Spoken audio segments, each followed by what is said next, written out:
Tout le monde connaît Sauron, l'œil sans paupières, le maître de Barad-dûr, le forgeron de l'anneau unique. Mais et si je vous disais que dans les profondeurs de la Terre du Milieu, il existe des êtres encore plus sombres que lui, pas forcément plus puissants, mais plus cruels, plus tordus, plus proches de ce que l'on pourrait appeler le mal à l'état pur. Car le véritable mal ne crie pas toujours depuis une tour en flammes. Parfois, il murmure, il manipule, il détruit sans même lever l'épée. Et dans l'ombre de Sauron, d'autres figures rôdent, oubliées, redoutées, inclassables. Aujourd'hui, nous partons à leur rencontre. Et qui sait, peut-être qu'à la fin de cette vidéo, vous ne regarderez plus jamais Sauron de la même façon.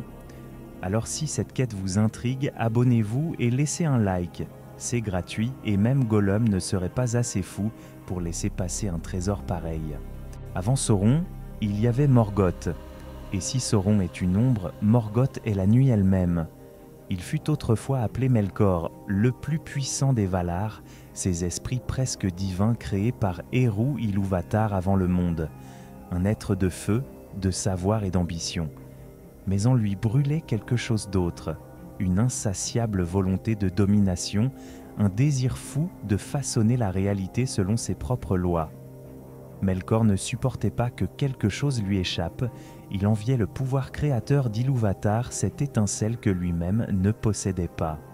Et parce qu'il ne pouvait pas créer, il a commencé à détruire. Son mal, à la différence de celui de Sauron, n'est pas froidement stratégique. Il est instinctif, chaotique, total. Morgoth ne cherche pas un trône. Il cherche à pervertir, à souiller, à faire hurler la beauté jusqu'à ce qu'elle devienne difforme. Là où Sauron veut instaurer un ordre tyrannique, Morgoth veut que le monde lui-même devienne méconnaissable. Il a jeté sa haine sur la lumière même, brisant les 2 lampes, puis empoisonnant les 2 arbres de Valinor, les sources premières de toute lumière pure. Il a volé les Silmarils, joyaux sacrés porteurs de cette lumière immortelle, non pas parce qu'il en avait besoin, mais parce qu'ils étaient conctibaux et qu'il détestait la beauté. Et ce n'est qu'un début. Morgoth est aussi le père des orques, ou plutôt leur bourreau. Selon les textes anciens, il aurait capturé les premiers elfes éveillés pour les corrompre, les torturer, les tordre jusqu'à ce qu'ils deviennent des caricatures hurlantes d'eux-mêmes. Pas une création, une insulte. Même Sauron, son plus fidèle lieutenant, n'égale pas une telle perversion, car Sauron, au fond, cherche à imposer l'ordre. Un ordre maléfique, totalitaire, mais une structure. Morgoth, lui, veut que tout s'effondre. Il veut que les astres s'éteignent, que les champs se taisent, que les océans engloutissent les montagnes. Il est la négation de l'harmonie. Son mal est cosmique, et c'est pour cela qu'il fut combattu non seulement par les elfes ou les hommes, mais par les Valar eux-mêmes, car aucune puissance née de la Terre du Milieu ne pouvait l'arrêter. Il a fallu la guerre de la colère des armées venues d'au-delà du monde pour enfin le renverser. Et même ainsi, on ne l'a pas tué. On l'a banni, enfermé hors du temps, mais son influence reste. Sauron en est l'héritier. Non seulement en tant que serviteur, mais comme prolongement. Le mal de Morgoth s'est infiltré dans la matière même d'Arda, le monde. C'est pour cela qu'on dit que la terre est marquée par son ombre, qu'il y a en chaque chose un reflet de cette corruption originelle. Même les plus purs ne sont pas intacts. Alors, si l'on compare, Sauron est un tyran, un stratège de l'ombre, un architecte du contrôle. Morgoth, lui, est une faille dans le tissu du monde, une blessure jamais refermée, un dieu tombé amoureux du néant. Et face à lui, même l'œil de Sauron semble n'être qu'une flamme vacillante dans un gouffre sans fond. Il n'a pas d'anneau, pas de tour, pas d'armée de spectres, pas de trône noir. Et pourtant, Glorung est peut-être l'un des êtres les plus terrifiants de toute la Terre du Milieu. Premier des dragons, le grand ver de Morgoth ne se contente pas de réduire les cités en cendres. Il parle, il pense et surtout il corrompt. car Glorung n'est pas une bête, c'est un esprit cruel dans un corps monstrueux. Il connaît les failles des êtres vivants, leurs doutes, leurs désirs, leurs blessures. Et il les exploite avec une précision chirurgicale comme un sculpteur d'âme. Dans la légende noire de Turin-Turambar, son ombre s'étend sur des années de souffrance. Glaurung ne tue pas Turin, il le brise. Lorsque Turin affronte le dragon, ce dernier ne rugit pas. Il le regarde et lui parle. Il le paralyse d'un simple regard, puis sème en lui le poison du mensonge. Il lui fait croire que sa mère est prisonnière, que sa sœur est perdue, que toute sa vie n'est qu'un échec et que lui seul peut réparer ce chaos. Et Turin court, il fuit, il combat, il cherche à réparer l'irrémédiable. Mais chaque pas qu'il fait sous l'influence du dragon le mène plus profondément dans le malheur. Sans le savoir, il tombe amoureux de sa propre sœur Nienor, qui elle aussi sera victime du regard de Glorung. Elle perd la mémoire, elle oublie qui elle est, et elle aime son frère sans le savoir. Glorung n'a pas craché une seule flamme pour en arriver là. Il a murmuré, il a observé, il a tissé sa toile comme une araignée géante, invisible. Et quand enfin Turin tue le dragon, c'est déjà trop tard. Le mal est fait. Les révélations tombent. La vérité éclate dans toute son horreur. Nienor se jette dans le vide. Turin, accablé par la culpabilité, se donne la mort à son tour. Glorung ne voulait pas régner sur un royaume. Il voulait faire souffrir. C'est tout. Voir un homme noble, courageux, détruit de l'intérieur, voir l'amour se transformer en abomination, voir les promesses d'un destin héroïque s'effondrer dans une tragédie antique. Ce n'est pas un hasard si Tolkien accorde tant de place à cette histoire dans Le Silmarillion et Les Enfants de Húrin, car elle incarne un mal différent, un mal intime, un mal psychologique qui ne cherche pas la domination mais la perversion de l'esprit. Contrairement à Morgoth, Glorung n'attaque pas l'ordre du monde. Contrairement à Sauron, il ne bâtit pas un empire. Il préfère la cruauté chirurgicale à la guerre totale. C'est ce qui le rend si dérangeant. Le feu détruit. Mais les mots, eux, s'insinuent. Ils s'accrochent. Ils changent notre façon de voir, de sentir, de croire. Et quand un esprit comme celui de Glorung les utilise, il peut faire d'un héros un monstre, sans jamais lever une griffe. Ainsi, le mal le plus cruel n'est peut-être pas celui qui brûle les cités.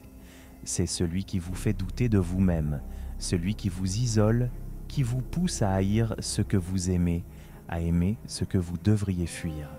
Un mal silencieux, intime, irréversible. On les appelle les Nazgûl, les spectres de l'anneau. 9 rois d'autrefois engloutis par l'ombre, dépossédés de tout, sauf de la peur qu'ils inspirent. Parmi eux, un seul a un nom, ou du moins un titre, le roi sorcier d'Angmar. Et ce qu'il incarne, c'est le mal le plus insidieux qui soit, celui qui ne crie pas, ne saigne pas, mais se vide lentement de toute substance jusqu'à devenir un masque vide. Il fut un homme, grand, noble peut-être, assoiffé de puissance sûrement.